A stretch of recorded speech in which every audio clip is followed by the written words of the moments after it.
India Legal presents Courts Roundup.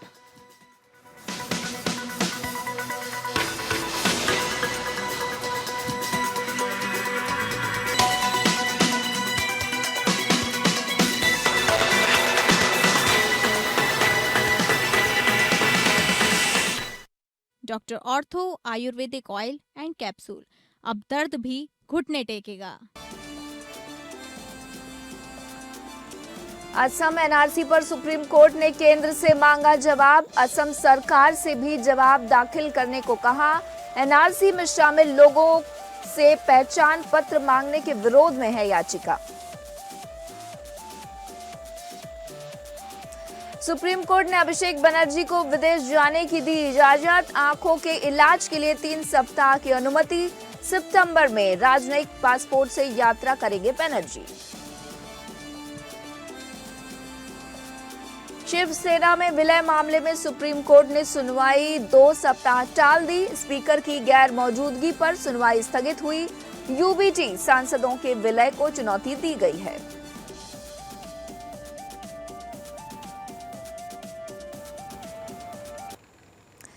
नमस्कार, courts roundup में आपका स्वागत है। आपके साथ मैं मनीषा कौशल। अगले आधे घंटे हम सुप्रीम कोर्ट, हाई कोर्ट और तमाम निचली अदालतों की खबरों को आपके सामने रखेंगे। तो शुरू करते हैं courts roundup. India Legal presents Courts Roundup.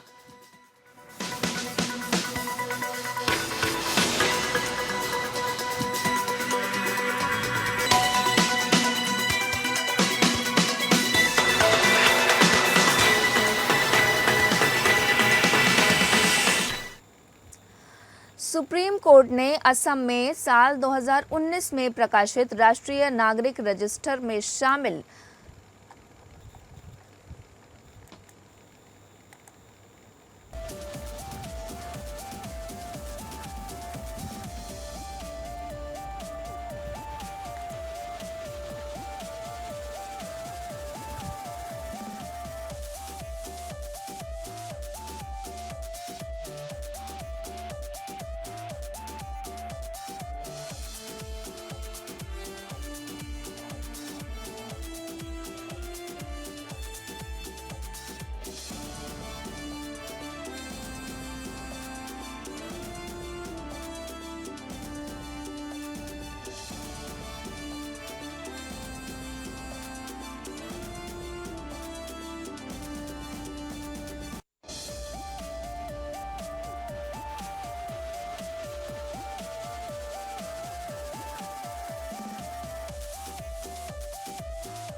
तो सुप्रीम कोर्ट ने असम में साल 2019 में प्रकाशित राष्ट्रीय नागरिक रजिस्टर में शामिल लोगों को पहचान पत्र जारी करने की मांग से जुड़ी याचिकाओं पर केंद्र सरकार और असम सरकार से जवाब मांगा है।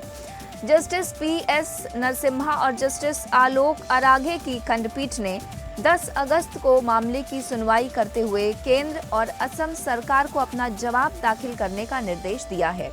ये याचिकाएं Jamiat Ulema e Hind, All India minority students union और असम संख्यालघु संग्राम परिषद की ओर से दायर की गई हैं। सुनवाई के दौरान जमीयत की ओर से वरिष्ठ अधिवक्ता कपिल सिब्बल ने अदालत को बताया कि याचिकाओं पर नोटिस जारी हो चुका है, लेकिन केंद्र और राज्य सरकार की ओर से अभी तक जवाब दाखिल नहीं किया गया है। उन्होंने केंद्र और राज्य के जवाब दाखिल होने के बाद प्रत्युत्तर दाखिल करने की अनुमति भी मांगी है। इसी दौरान पूर्व एनआरसी समन्वयक हितेश देव शर्मा की ओर से वरिष्ठ अधिवक्ता मनीष गोस्वामी ने एक अंतरिम आवेदन का उल्लेख किया। उन्होंने कहा कि शर्मा की याचिका में मौजूदा याचिकाओं से बिल्कुल अलग मांग की गई है और अनुरोध किया कि इसे भी उन्हीं मामलों के साथ जोड़कर सुना जाए। हितेश देव शर्मा की याचिका में साल 2019 में प्रकाशित एनआरसी सूची में कथित गलतियों का हवाला देते हुए उसके दोबारा प्रमाणीकरण और पुनः सत्यापन की मांग की गई है। केंद्र सरकार की ओर से additional solicitor general Aishwarya Bhati की संक्षिप्त दलील सुनने के बाद सुप्रीम कोर्ट ने शर्मा की याचिका को भी इन मामलों के साथ जोड़ने की अनुमति दे दी। अदालत ने कहा कि केंद्र और राज्य सरकार के जवाब दाखिल होने के बाद इन सभी मामलों की एक साथ सुनवाई की जाएगी। याचिकाकर्ताओं का मुख्य तर्क है कि साल 2019 में अंतिम एनआरसी प्रकाशित होने के बावजूद कानून के तहत आवश्यक आगे की प्रक्रिया पूरी नहीं की गई। सुप्रीम कोर्ट अब केंद्र और असम सरकार के जवाब दाखिल होने के बाद इन याचिकाओं पर आगे सुनवाई करेगा।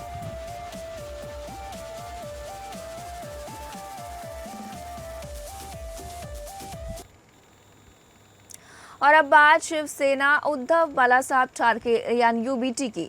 सुप्रीम कोर्ट ने इनके सदस्य अरविंद गणपत सावंत की याचिका पर सुनवाई 2 सप्ताह के लिए स्थगित कर दी है।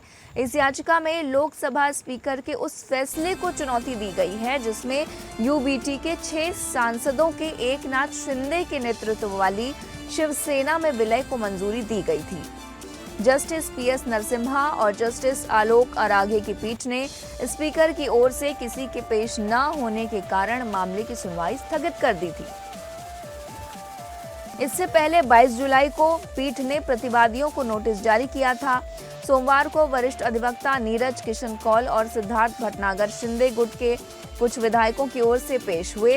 हालांकि लोकसभा स्पीकर की ओर से कोई भी अदालत में पेश नहीं हुआ। याचिकाकर्ता की ओर से वरिष्ठ अधिवक्ता कपिल सिब्बल ने कहा कि मामले में अंतरिम राहत की तत्काल आवश्यकता है। हालांकि पीठ ने कहा कि अंतरिम राहत पर फैसला लेने से पहले वो प्रतिवादियों को जवाब देने का समय देगी। याचिकाकर्ता की ओर से पेश वरिष्ठ अधिवक्ता देवदत्त कामत ने कहा कि प्रतिवादियों की कोशिश संसद के चल रहे मॉनसून सत्र को किसी तरह पूरा करने की है। सिब्बल ने तर्क दिया कि जब सांसदों के खिलाफ अयोग्यता की कोई याचिका दायर नहीं की गई थी तो स्पीकर के पास विलय को मंजूरी देने वाला आदेश पारित करने का अधिकार नहीं था। सिब्बल ने आरोप लगाया कि स्पीकर ने यूबीटी पक्ष को अपना पक्ष रखने का अवसर नहीं दिया। पीठ ने भी इस बात पर गौर किया कि लोकसभा स्पीकर और लोकसभा के संयुक्त सचिव की ओर से कोई भी अदालत में पेश नहीं हुआ। सिब्बल ने बताया कि उन्हें मामले का नोटिस भेजा जा चुका है। 22 जुलाई को मामले की पिछली सुनवाई के दौरान पीठ ने लोकसभा स्पीकर को नोटिस जारी किया था।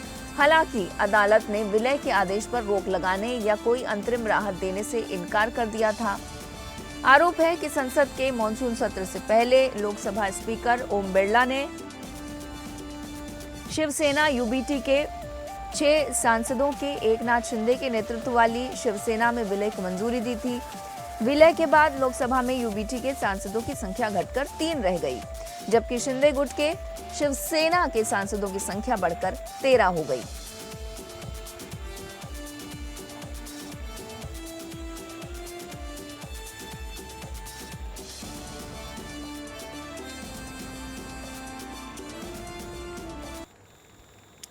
और वहीं सुप्रीम कोर्ट ने सोमवार को तृणमूल कांग्रेस सांसद अभिषेक बनर्जी को आंखों के इलाज के लिए विदेश जाने की अनुमति दे दी है। अदालत ने कहा कि अभिषेक बनर्जी अब आंखों के इलाज के लिए विदेश जा सकते हैं। हर व्यक्ति को विदेश यात्रा करने और अपना इलाज चुनने का अधिकार है। Chief justice Suryakant, justice Joy Mallya Bagchi और जस्टिस वी मोहना की पीठ ने यह आदेश अभिषेक बनर्जी की उस अपील पर दिया जिसमें उन्होंने कलकत्ता हाई कोर्ट के विदेश जाने की अनुमति से इनकार करने वाले आदेश को चुनौती दी थी। सुप्रीम कोर्ट ने अभिषेक बनर्जी को सितंबर में 3 सप्ताह के लिए विदेश जाने की अनुमति दी। अदालत ने कहा कि वह राजनयिक पासपोर्ट पर ही यात्रा करेंगे। अदालत के अनुसार बनर्जी के पास राजनयिक पासपोर्ट के अलावा कोई अन्य पासपोर्ट नहीं है। अदालत ने यह भी निर्देश दिया कि अभिषेक बनर्जी को अपनी यात्रा का पूरा विवरण देना होगा।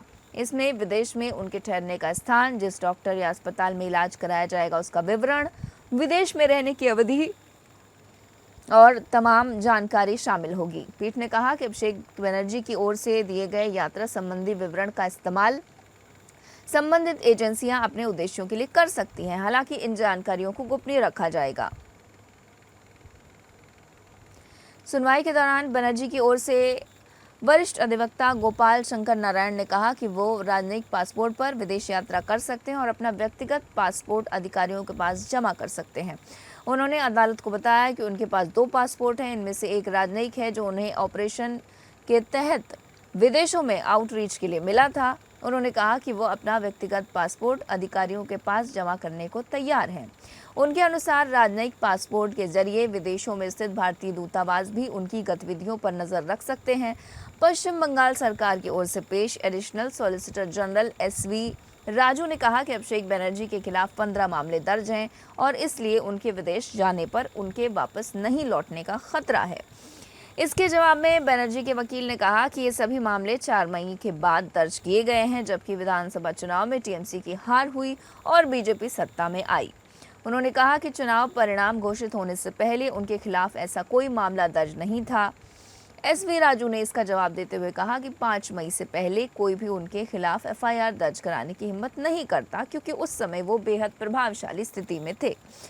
इस पर जस्टिस बागची ने कहा कि उन्हें विदेश जाने दिया जाए, क्योंकि उनके खिलाफ पहले से ही इतने मामले हैं और संभव है कि कोई और मामला दर्ज कर दिया जाए। इसके बाद सुप्रीम कोर्ट ने अभिषेक बनर्जी को 3 सप्ताह के लिए विदेश जाकर आंखों का इलाज कराने की अनुमति दे दी। इस मामले पर ज़्यादा जानकारी के लिए सृजन कुमार सिंह हमारे साथ जुड़ चुके हैं। सृजन, इस पूरे मामले में किस तरह से आप इसको देखते हैं? पॉलिटिकली क्या इम्पैक्ट कर सकता है? फिलहाल कोर्ट ने उन्हें 3 सप्ताह के लिए विदेश जाने की अनुमति दे दी है। जी नमस्कार। आज सुप्रीम कोर्ट में Abhishek Banerjee versus state of West Bengal matter पर सुनवाई हुई, जहां कोर्ट ने अभिषेक बनर्जी को मेडिकल ट्रीटमेंट के लिए 3 हफ्ते के लिए यूएस जाने की परमिशन दे दी। यह matter honourable CJI Surya Kant, justice Joymalya और जस्टिस मोहाना की बेंच के सामने प्रस्तुत हुआ था।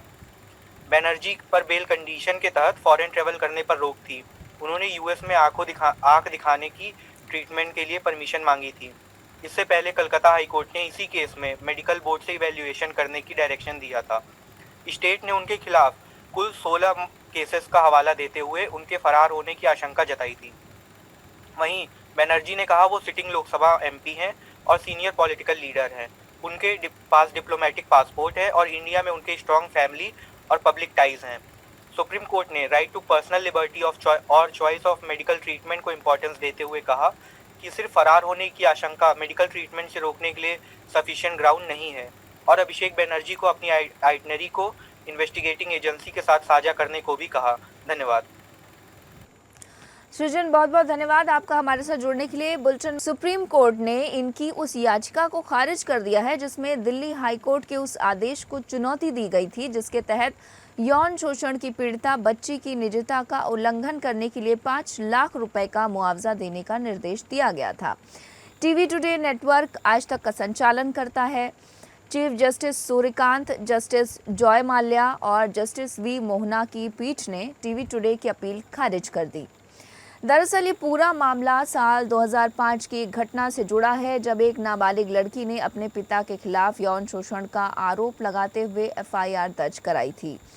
बच्ची की मां ने आज तक की टीम को उनका या उनकी बेटी का इंटरव्यू लेने की अनुमति नहीं दी थी। इसके बावजूद चैनल ने एक रिपोर्ट प्रसारित की जिसमें पिता का नाम, उसका पद और कार्यस्थल, परिवार की आवासीय कॉलोनी और घर के दृश्य और बच्ची की मां की आवाज़ शामिल थी।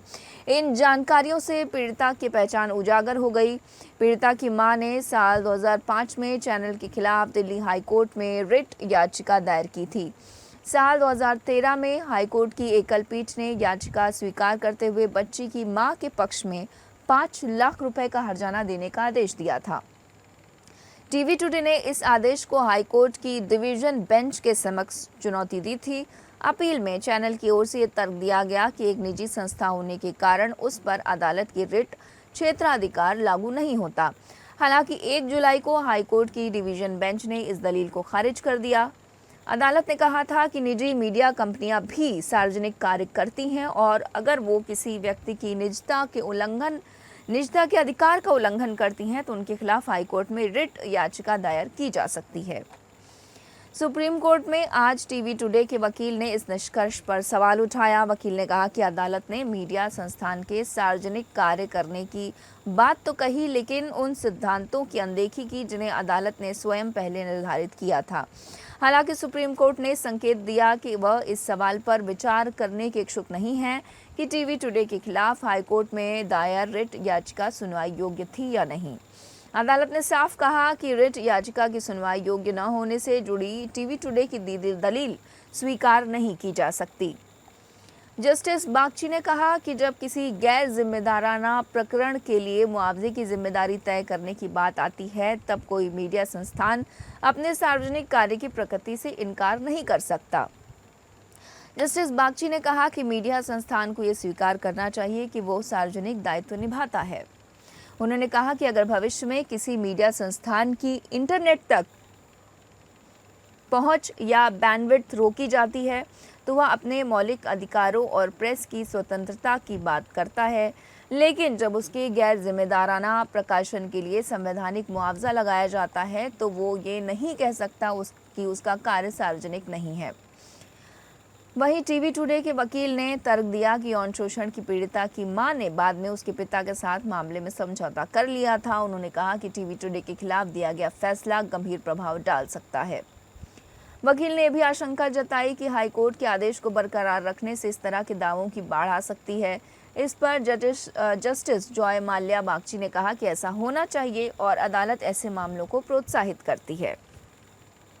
इसके बाद सुप्रीम कोर्ट ने टीवी टुडे की अपील खारिज कर दी और 5 लाख रुपए के मुआवजे से संबंधित हाई कोर्ट के आदेश को चुनौती देने वाली याचिका पर राहत देने से इनकार कर दिया।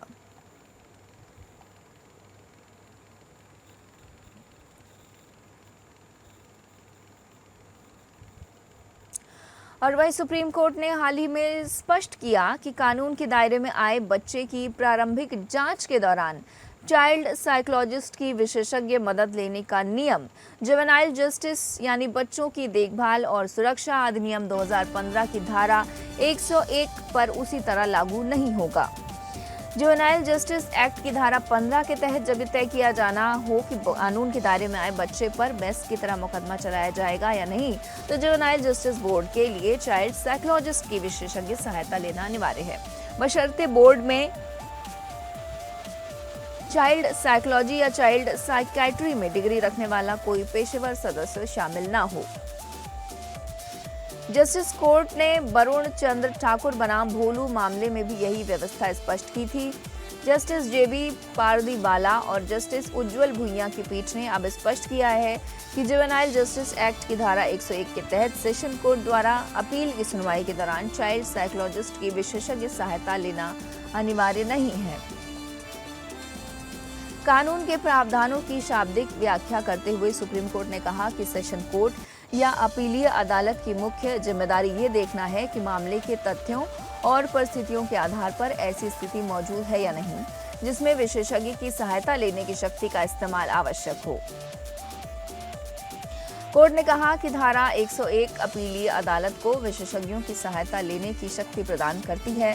हालांकि इस शक्ति का इस्तेमाल अदालत के विवेक पर निर्भर करता है। अदालत को हर मामले में तथ्यों और परिस्थितियों के आधार पर यह तय करना होगा कि विशेषज्ञ की मदद लेना आवश्यक है या नहीं। सुप्रीम कोर्ट ने कहा कि अगर जुवेनाइल जस्टिस बोर्ड प्रारंभिक जांच के दौरान विशेषज्ञों की सहायता लेने में विफल रहता है तो अपीलीय अदालत अपने सामने मौजूद तथ्यों और परिस्थितियों को देखते हुए विशेषज्ञ की सहायता ले सकती है। अदालत ने कहा कि ऐसी स्थिति में अपीलीय अदालत का निर्णय जुवेनाइल जस्टिस एक्ट के प्रावधानों और विशेष रूप से बच्चे के सर्वोत्तम हित के सिद्धांत से निर्देशित होगा। साथ ही मनोवैज्ञानिक मूल्यांकन का समय संवेदनशीलता को भी ध्यान में रखना होगा।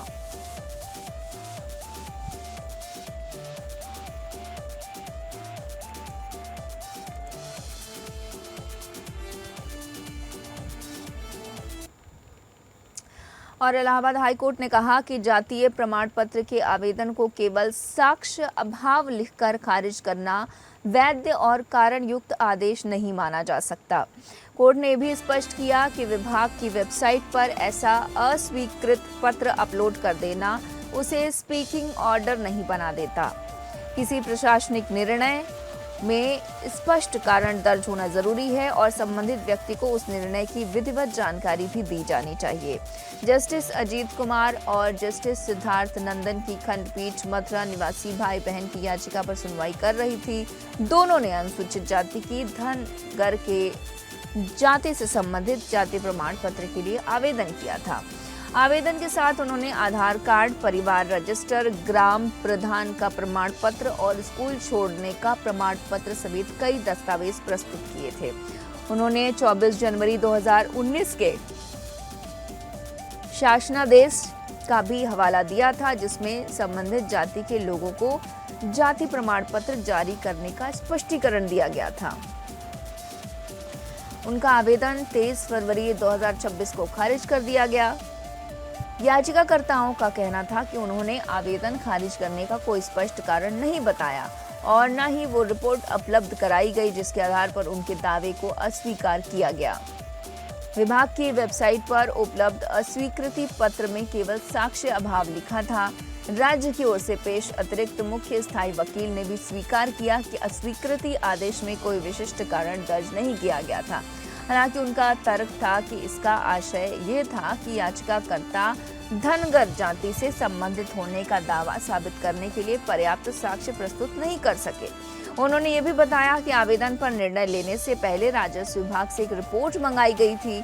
हाई कोर्ट ने इस मामले में मुख्य रूप से विचार किया कि क्या किसी प्रशासनिक प्राधिकारी द्वारा आवेदन खारिज करने से पहले संबंधित व्यक्ति को सुनवाई का अवसर देना और निर्णय के कारण बताना आवश्यक है। कोर्ट ने यह भी देखा कि क्या बिना कारण बताए केवल विभागीय वेबसाइट पर अस्वीकृति पत्र प्रदर्शित कर देने से ऐसा निर्णय वैध माना जा सकता है। कोर्ट ने स्पष्ट किया कि बिना कारण वाला प्रशासनिक आदेश कायम नहीं रह सकता। प्रशासनिक अधिकारियों का भी ये दायित्व है कि वे निर्णय लेते समय निष्पक्षता और पारदर्शिता का पालन करें। निर्णय के कारण दर्ज करना इसलिए आवश्यक है ताकि ये स्पष्ट हो सके कि फैसला किसी मनमाने आधार पर नहीं लिया गया। कोर्ट ने कहा कि अगर किसी आवेदक के खिलाफ कोई रिपोर्ट या अन्य सामग्री इस्तेमाल की गई है तो उसे संबंधित व्यक्ति को उपलब्ध कराया जाना चाहिए। इससे आवेदक को रिपोर्ट में बताई गई कमियों को दूर करने या उसके निष्कर्षों पर आपत्ति दर्ज करने का अवसर मिल सकेगा। इस मामले में याचिकाकर्ताओं को न तो व्यक्तिगत सुनवाई का अवसर दिया गया और न ही कथित रिपोर्ट की प्रति उपलब्ध कराई गई। कोर्ट ने इसे उचित प्रक्रिया के विपरीत माना। हाई कोर्ट ने यह भी स्पष्ट किया कि विभागीय फाइल में किसी अधिकारी की टिप्पणी या राय अपने आप में अंतिम और प्रभावी आदेश नहीं बन जाती। कोर्ट ने कहा कि मौजूदा मामले में अस्वीकृत आदेश में यह भी नहीं बताया गया था कि प्रस्तुत किए गए कौन से साक्ष्य अपर्याप्त पाए गए, इसलिए केवल साक्ष्य अभाव लिख देना पर्याप्त कारण नहीं माना जा सकता। हाईकोर्ट ने यह भी गंभीरता से ध्यान दिया कि ऐसे मामलों से संबंधित बड़ी संख्या में याचिकाएं उनके सामने आ रही हैं। कई मामलों में विभागीय वेबसाइट पर बिना पर्याप्त कारण बताए अस्वीकृति पत्र अपलोड कर दिए जाते हैं, जबकि आवेदकों को न तो विस्तृत आदेश दिया जाता है और न ही उस रिपोर्ट की प्रति मिलती है जिसके आधार पर उनका आवेदन खारिज किया गया।